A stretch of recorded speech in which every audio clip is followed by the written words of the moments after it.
I get asked how I clean the Swisstrax.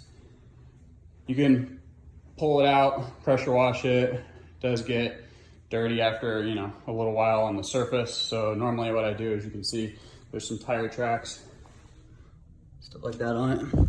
Take some P&S Enviro Clean.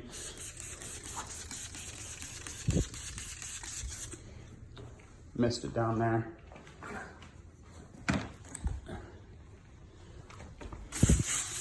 Grab a brush, work it in a little.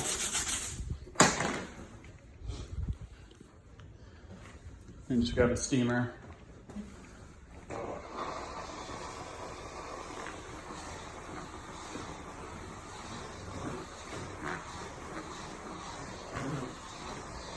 Comes right up. And then it does get slippery at times, so I'll just go across the whole thing.